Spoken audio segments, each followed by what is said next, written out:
Hi guys, welcome to the part 2 of CACB application. Without any further ado, let's begin with it. And if you guys have not seen part 1, I will be sharing the link in the description. Check that as well. Alright, so let's go ahead into the next tab, which is degree or diploma not accredited by CACB. The gist of it is that they mention this category is eligible for you if you are graduated with a professional degree in architecture from a foreign country except the USA or from one of the Canberra Accord signatories since January 1, 2010, or you are graduated from one of the Canadian schools of architecture prior to the implementation of the CACB accreditation system in 1991, which consists of the following universities, and you have received a diploma from RAIC syllabus of studies program. I did go for the online application. Here, required time to complete your application depends on the mode of certification that applies to you and is expected to take between 2 to 5 hours, but it does take more than that because you have some other working to do before filling up your form. Other things or information or documents that you should have handy before filling up the details is the name of the program or diploma, years of studies and graduation, transcript of your professional degree in architecture, official course calendar or syllabus from the university, including the description of the courses you have completed. I'm emphasizing more on this because some universities call it a course calendar, whereas some call it a syllabus. In my university, they had both. Basically, the course calendar was set of pages which mentioned all the holidays, like the statutory holidays, whereas the course syllabus is where all the subjects along with their code references and subject name and details, the credits, how much credits you earn, all those details are mentioned along with a detailed description of what that subject is. So make sure you have the course syllabus rather than a course calendar like in my case. Other thing is that course name and course number are code. So this in my case I could find it easily on my course syllabus, even on my transcript. So everything needs to be correlated. The numbers in here should match the numbers in here, which can only happen if your course calendar or your syllabus is from the same year of which you graduated, right? Then comes the length of the academic semester in terms of weeks. So this is something again that should be mentioned on your official course calendar, but if not, then you should contact your university to provide the information. So these are the documents that you require to fill in the form because all your information would be from these set of documents. Other than that, the documents that needs to be submitted as a hard copy should be the following. The first is official transcript of the record of completed courses or certified true copies. So again, I'm mentioning do not submit your original copies. Please submit certified true copy, right? Because they will not return your documents. It's for them, for their record that they're keeping. Another is certified true copy of the official translation of the transcripts if the original documents are not in English or in French.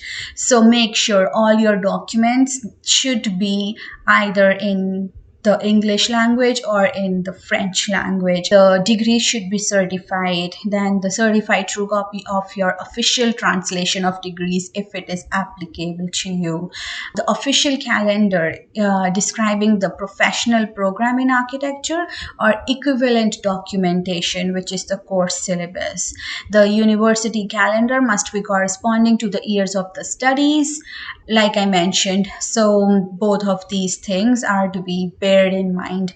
only then your application would be successful. Next comes the list of academic design projects completed throughout the program in architecture, as well as a brief description of each project in a maximum of 4 pages. So I've had questions where people are asking, like, what exactly do we mention? Like, do we have to explain the concept, or do we have to explain the design, or what exactly they wanted? Well, it's not that. It basically, they want to understand that whatever design projects, whether it was a group project or it was a individual project, and if it was a group project, was it like a paired project, like 2 people were on the same project, or like more than 2 people? So you should mention all those things. And then what was that project?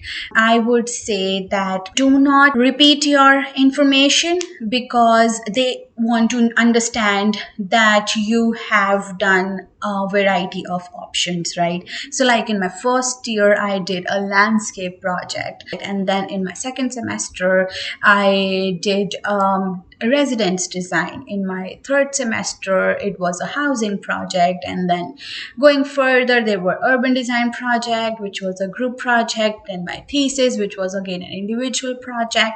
Describe it in a way which shows that, okay, so you have done a variety of design options, and you have sound knowledge of urban design, landscaping, interior design, residence design, or commercial projects, or like industrial projects. Another is portfolio of academic design. They say it is optional, and it is not mandatory, but it is recommended.